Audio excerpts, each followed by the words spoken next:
Hey, hey, hey! It's another episode of Soul Care Conversations with Bria. And as you know, I always like to have amazing special guests. And today, my beautiful guest is the Tapia family. Sorry if I'm not pronouncing it right. It's okay. They are a beautiful young married couple that is successful, thriving up the corporate ladder, but at the same time doing amazing brand building where they take us into a glimpse of their world, traveling and enjoying life and finding the balance between working hard and playing hard. And we're also doing it on video, so you may see me kind of like alternate between here and there. And I thank them for working with me through my tech issues. But we're gonna have a quick but cute conversation, because this is a cute couple, about, friendships. And we're talking about genuine friendships. How do you navigate friendship through all stages of life? Because, of course, to be a successful couple, that comes through many different stages of growth. And talking about how friendships make it or don't make it through your process of growth. And for me, from my vantage point, being a new mother, trying to build my brands, trying to build my career, I'm also going to kind of dabble into what that means to me as well. And a big part of soul care is about the people you have around you that help nourish your soul. And Jasmine and I, we have been friends for a very long time. When I first moved to New York City and I was in school, she was one of the first people that I instantly had a real connection to. Like, I met a lot of people. You always meet a lot of people in New York City, but she was one of those women that I instantly felt connected to, and I thought she was so smart because we were in this, I think it was an anthropology class. I think so, yeah. And I was like, she is so smart. Her thought process and the way that she articulates her thoughts and the way that she's able to kind of look at the world from not just a biased view, but from a view of looking at it from so many different angles. That's the type of voice that you want to have on a podcast. So without further ado, and without this super long introduction, but we're very well deserved, I want to introduce you to them. Tell us a little bit about you guys individually and together. Some things that you can describe yourself in 3 words. What would it be? Well, first of all, thank you for that amazing introduction. Can you just introduce us all the time? Yes. Oh my God, Bria can introduce you better than you can introduce yourself. Okay, these questions are fully candid, by the way, so it's just random to think about those things right off the top of your head. Okay, cool. But 3 ways I would describe myself, I would say cheerful, inquisitive, and caring. Definitely agree. I agree with that. I think I do agree with that. I think I'd choose tenacious, funny, and definitely outgoing. Yeah, I agree. Although maybe you can't tell from this because obviously sometimes when the camera's on you, it's weird. But yeah, Right. I think those 3. Yeah. Right. And that's why I kind of wanted to as I'm building my brand, I'm one of those people, it's all about authenticity. So as I'm growing in my understanding of how to express myself through my podcast and on camera and things like this is all a learning process. And the right people and the right audience, they grow with you because they embrace your voice. So that's why I'm really excited about this opportunity. Like, I've done videos before. Like, I've been having this podcast for about 2 years, but feeling like I have a sense of success with this it's a process. So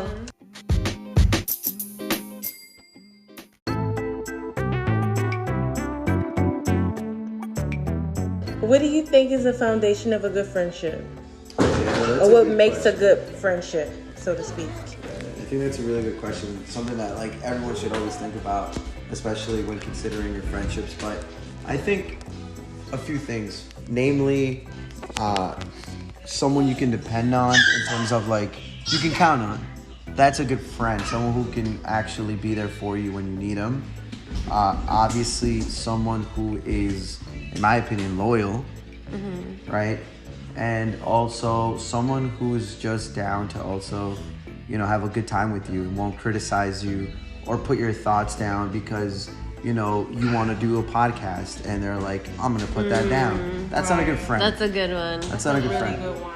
Yeah. And I can actually piggyback off that because I've had experiences where I would do brand building, I would do things like this, and I had people that I thought was my friends that would see me trying to do a podcast like 2 years ago. It was definitely an outlet for me during the pandemic because the pandemic was really a rough time for me because I went through so many unexpected losses after losses after losses, like losing my grandfather to COVID, things like that. And I felt like starting a podcast was an opportunity for me to have an outlet for myself. And so with that being said, I would have friends that would see me do a podcast and they would go do one and I would support them, but whenever I did mine, they would never support it. And this happened to me several times. And it used to make me feel like, is this my friend? Because they would say that they're my friend, they would smile in my face and we can hang out, but when it comes to things that are probably a big deal to me, they don't support. And this is something that you will learn, especially when you are building a brand or stepping outside the realm of what people expect of you. So that's something that you said just kind of sparked so many thoughts for me. And again, this is a candid conversation. I am a new mom, so I do appreciate genuine friendships like yours because you guys aren't parents. You guys don't have a little toddler running around the house photobombing you right now. You don't have that. But you guys are so genuinely supporting me throughout the whole process that you guys understand. You guys are supporting me throughout the whole process and you understand the dynamics of my situation and it still does not stop you from showing up for me as a friend. Yeah, absolutely. And I think one key component for me in friendship is, do they show up for you? Yeah, absolutely. And it's not like we all have personal issues in life. We all have things that we go through. But I feel like that component is, do they show up for you? And I think that's what you're saying. Like, I have this project that I want to do and they're just like, whatever. Brush it off. And that's something I'm learning. Like, so getting you guys' perspective on that. Has there ever been a time where you felt like a friendship wasn't what you thought it was? And how did you navigate that? Yeah, I think that for me, I wouldn't say that I've experienced a friendship that it wasn't what I thought it was, but I think that I have experienced friendships where we've grown apart. And that's not something that, it doesn't mean that what we've experienced together wasn't true friendship. Right. But it means that sometimes you grow apart from friends and sometimes you come back together. Right. But sometimes you don't, and that's also okay. That's a part of us evolving as adults.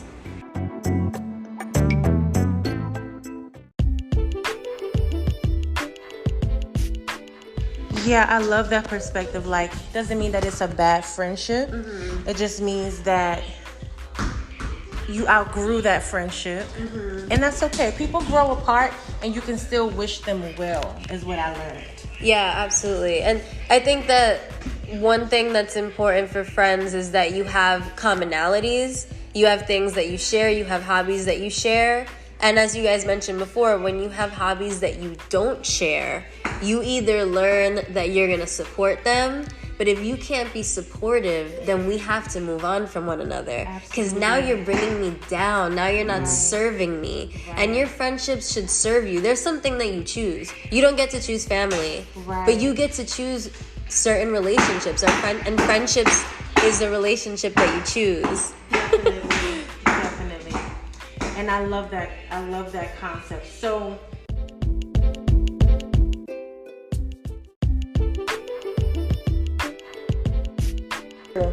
you don't get to choose family, but you get to choose the people in your life that are friends who eventually turn into family.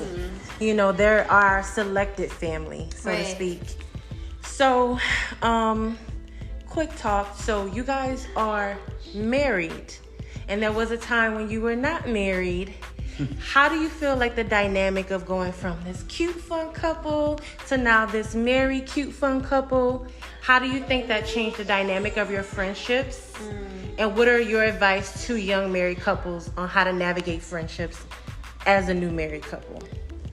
I think you were impacted by this more. So do you want to take this one? Yeah, no, of course. I honestly think, to your point, right? Like, we're still a married, fun couple, but obviously what was different when we first, got to know one another was that I was able to do really whatever I wanted, because it's when we were just, even before boyfriend, girlfriend, obviously, right? So when you're able to hang out with your friends, your boys, anytime you want, and then now here comes, your girlfriend telling you, like, what you can and can't do. I guess it gets tough, but you don't realize that, like, obviously, like, hey, like, this is someone who cares for me and wants the best for me, and then you start realizing, well, obviously, then you get, to the engagement part and then the married part, and then you start realizing, like, there's just some things that your friends who are not married are not going to understand, because they see it as like, well, you're being told what to do. But it's not that I'm being told what to do, more so than that's my woman. And obviously when you're married, you do different things that, like, you wouldn't do before. Right. And they do the same too, like, exactly. I never, like, had to worry about anyone cooking for me, for example. And I'm not saying your woman should cook. What I'm saying is, you realize how important that is. Like, oh, wait a minute, I used to think that wasn't gonna be important, but actually you don't want to lose that. Yeah. Right. And, like, just things like that. Again, that's just one example. So many other examples of this, but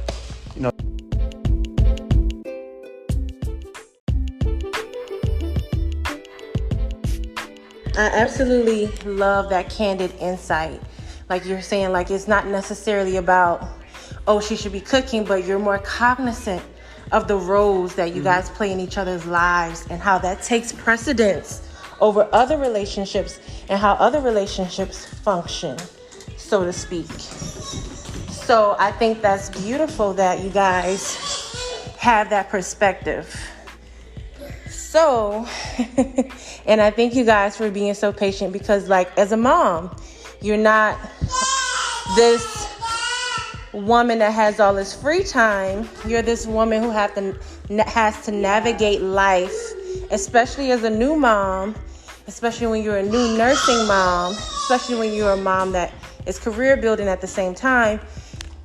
You have to be cognizant of how that new role plays into your life. Yeah.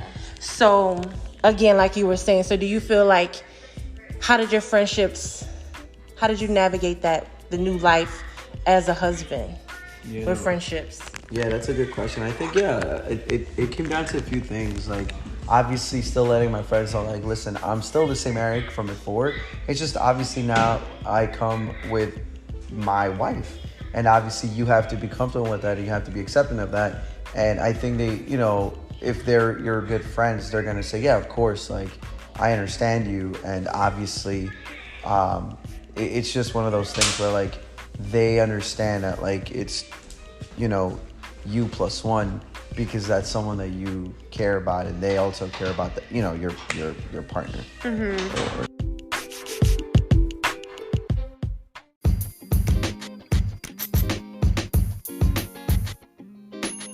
Yeah, I love that insight that you guys are giving, because, sometimes people have to navigate this even before marriage, because they have the dynamic of just being into a relationship and things like that. But is there a time when you can recall where you didn't expect for a friendship to shift, but it did? Can you recall a time when that happened? Yeah, absolutely. I think it's funny that you mentioned, like, even before marriage. I think I experienced a lot of shifts in relationships in general before marriage, because your life was changing at the time. Think about that. Like, we were early on in college, right? Doing things like partying and drinking and getting into things that we're not into anymore. Right. And like I said, a lot of times as you evolve, your friendships evolve, and sometimes people don't grow with you. Right. Then they don't come with you on your journey. Right. And that's okay. And I actually think of our friendship too when thinking about this, because clearly he has things that he want to contribute to this conversation. Aww.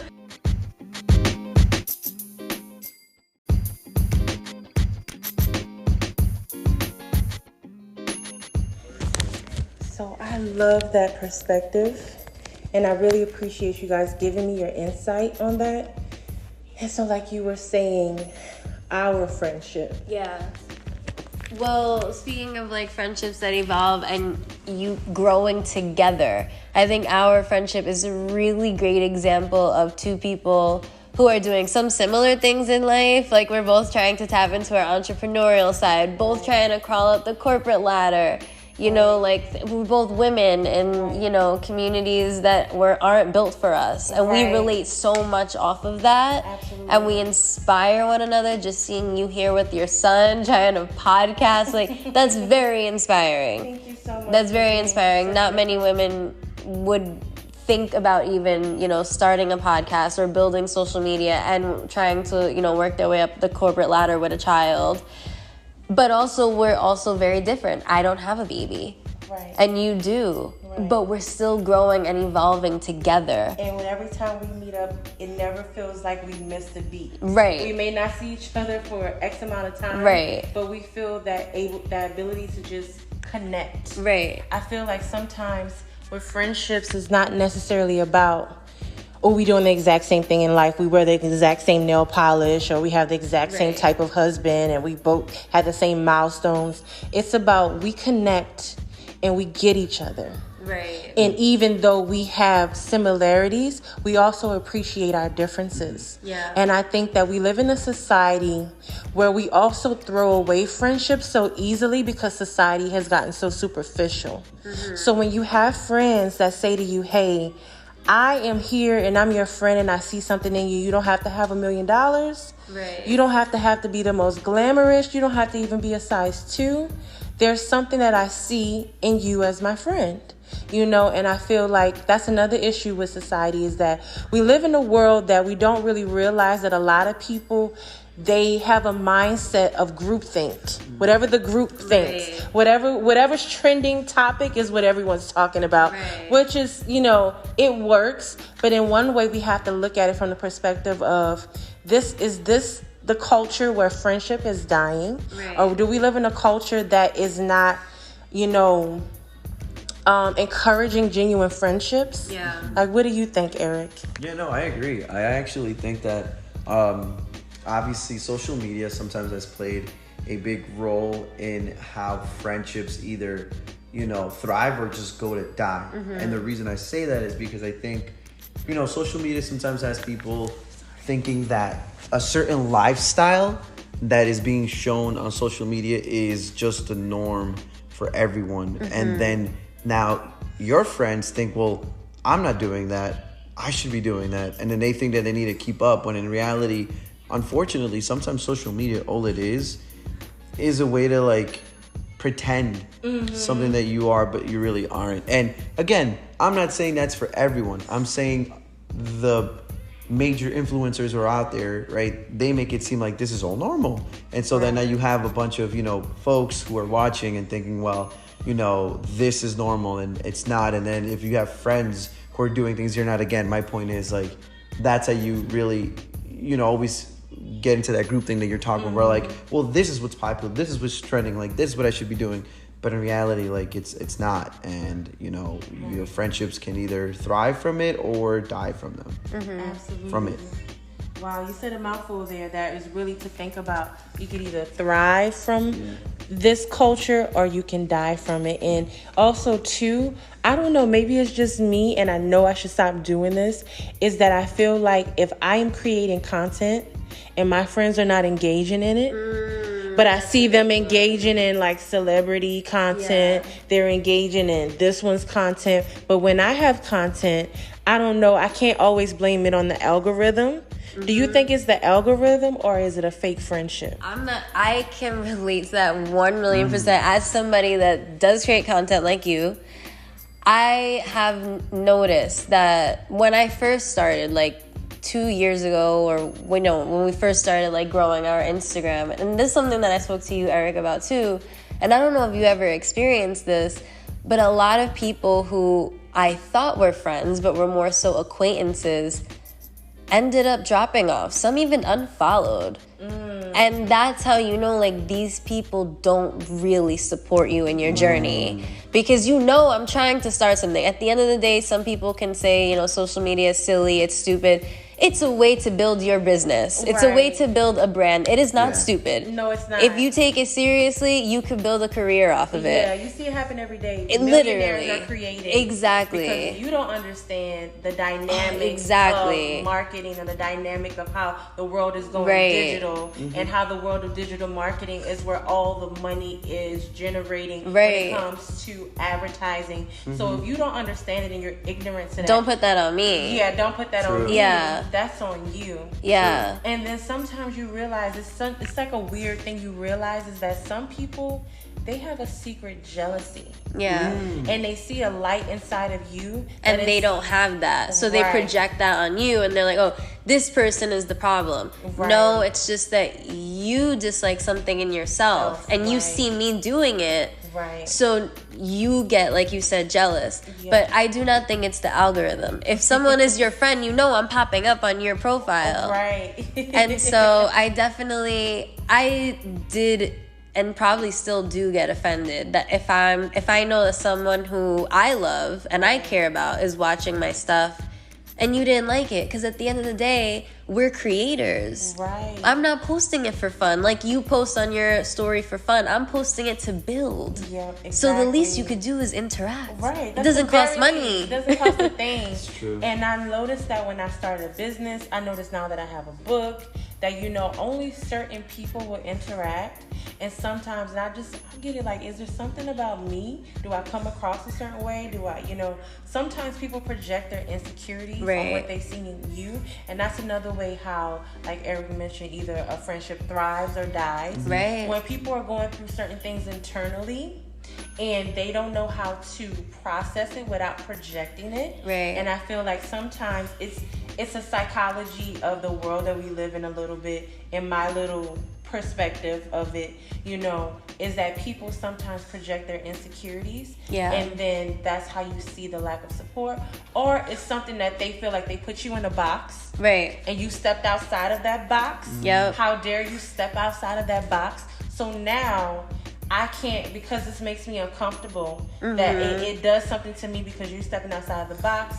They feel triggered by their own weirdness. Right. And then there's a person that doesn't really support you, or they reluctantly support, So I always thought that maybe I was weird for thinking that. No, absolutely not. Because I've had friends be like, oh, maybe you're just, you just overthinking. And I'm just like, I don't think so. No, I'm trying to build my brand. Yeah. And you call yourself my friend. Mm-hmm. And so that's why it's so important for friendships to be important. And if you love someone and you care about them the way you say you do, you want to push them to be successful. Absolutely. You don't want to put down their journey, whether that be anything, building a business, starting a fitness journey, starting a new job, absolutely, having a baby, getting married. Like, you want to support them. Right, absolutely.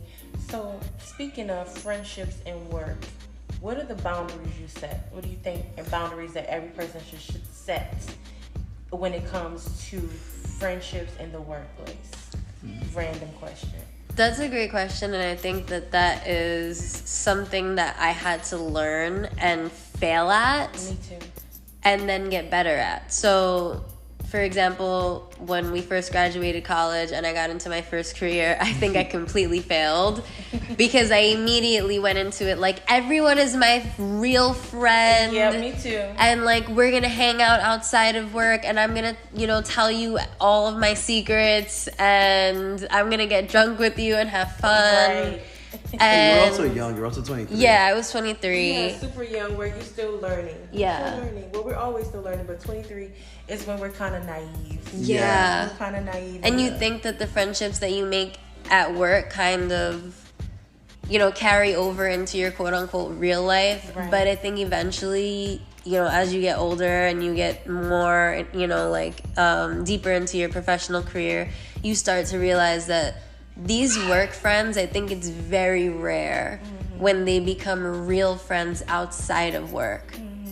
And I I don't even know if I have actually, I think the only time that I've experienced work friends becoming real friends outside of work was when I left that company. But I think while I'm still working in this company, we can never really be friends outside of work. I can't trust you enough. Absolutely, because you never know. That is the crazy thing about the corporate space, is that you never know who would throw you under the bus, who is using, and then you got to understand the nature of the job. The nature of the job is to be a certain type of way. Competitive. Yeah. I can never really feel like you're my friend because I'm trying to make this amount of money, or I feel like it's a crab in a barrel mentality where I gotta always be a step above you. So we can never genuinely be friends because we're always thinking in the back of our head, is this so-and-so gonna be my downfall in this job? Are they gonna be the person that's gonna, be a part of my stress from this job? Or talk about me to the next person. Because I've learned that for me, because we are such, by nature, very sweet people, and we're very we just want to when we meet someone and we connect with them, this is my friend, and we're exactly alike in that way, that we don't meet strangers. We just meet, we feel like every person that we meet, there's an opportunity for something deeper in terms of friendship. Absolutely. But when you get deeper, when you get further on in life, you realize that everybody has their bucket. Yeah. And it sometimes sucks because we want to interconnect everything. But especially in the workplace, I learned very, very the rough way I remember when I was first engaged, right? 4 years ago now. And I told this particular person about the depths of not my personal relationship, but just the stress that I was having. Yeah. And I didn't realize that she would go and then tell that to my boss. I hate my boss, but manager. And it just created this weird dynamic. That's exactly what I'm talking about. You can never trust that they will keep what you say to themselves. Nope. And it's it's not one of those things where if it's a friend outside of work and they want to gossip, whatever, that happens. Right. You move on. This is detrimental. You gotta see every day. Yeah, and it can be detrimental to your career growth. Absolutely, because I felt like that was a detriment to my career growth in that company, because they used that personal information that I should have never brought to them for, as ammunition to look at me a certain way, because in this particular stage of my career, it wasn't just about what you bring in the meetings, what you bring creatively. It's about your overall 360 image. Right. And at the time, it was kind of like a Devil Wears Prada experience, like that movie. And I was Anne Hathaway in this particular dynamic. And it didn't make sense to them that this young woman was engaged and able to show up in this position the way they needed me to show up. Right. So with that being said, it created this dynamic that made me feel uncomfortable, that made me feel like I was being what's the word I'm looking for? Cornered in. Yeah. And then so it created this dynamic where I learned that personal is personal, business is business. Yeah. And every now and again, you will find those people that you can kind of blur the lines with, but it's very rare. Right. And I learned that even recently, becoming a new mom, I learned very quickly that the corporate world does not give a damn about new mothers. Yeah. And I was very candid with, again, a person that was an employer, thinking that it would be used as just, not used at all. We're just having a candid conversation. I'm a woman, you're a woman, but that was used against me. Right. And then my concerns became a nuisance, and that person already foresaw that me being a nursing mother, being a new mom would be an issue because I gave them so much insight. But I hope that person never becomes a mom and have to deal with the dynamics of what I dealt with, because it was very discriminatory, and it's a lot of discriminatory experiences you have. And that's why I learned that even as a new mom, I can't even be like, oh, I went through this and da, da, da. Certain things you just have to keep personal, business. And it took me a while to learn that. So this has been a wonderful conversation with you guys. please, please, please check out the Tapia-Toledo Family on IG. Again, that's the Tapia-Toledo Family on Instagram. Soon to be podcast, soon to be YouTube channel. And we're just going to close out with one last, little advice. This couple is dynamic. I'm talking about they are freaking dynamic. I'm not going to even talk about where they work, what companies they work in and what they do, but they do amazing, major things, and they have such humble spirits. And I see their brand just taking off like a supernova. So any last remarks on friendship before we close out this conversation, Eric? Yeah, definitely. I agree with everything you were saying, Bree and Jasmine. I think you both obviously bring up great points. I think the main thing that I want, if anyone's going to listen to this, when it comes to any of my friends or anyone that knows me, is just like, I appreciate you for who you are. And also what I want to tell people is always keep your friends close when they support you. And those few that really do support you, make sure to really nurture those relationships. And then the ones that don't really support you much, honestly, sometimes it's fine and it's okay to walk away. You can't always expect everyone to be there for you, and that's fine. And that's something I've learned, but I think that's my main thing. Nurture those friendships and relationships that really are there to support you, and those that aren't, it's okay to walk away. That is very hard to top. Yeah, that was an excellent summary right there. It really was. It really was. I think the only thing that I would add to that is definitely nurture those relationships. Be that friend who's down for whatever, but also be that friend who pushes your friends. If you see them being successful, push them to be successful. If you see them not being successful, try to guide them the right way as best as you can, but have something to offer the relationship. Don't just be that person that takes, because those are people that people want to eventually grow apart from. So if you want to have good friends, be a good friend yourself. I absolutely enjoy this conversation. We got a little bit on video and a little bit we didn't, but hopefully this won't be my last time getting to collaborate with such a dynamic couple. And again, it's the Tapia-Toledo Family. I'm probably not pronouncing it right, but they are an amazing couple and they make amazing content around travel, lifestyle, and so much more. Follow them on their fitness journey together as a couple. Their traveling journey, they go beautiful places. They are a great vlog for when you're trying to find somewhere fun to go and something fun to do, as well as just insight. So again, follow them, and thank you guys again for joining Soul Care Conversations.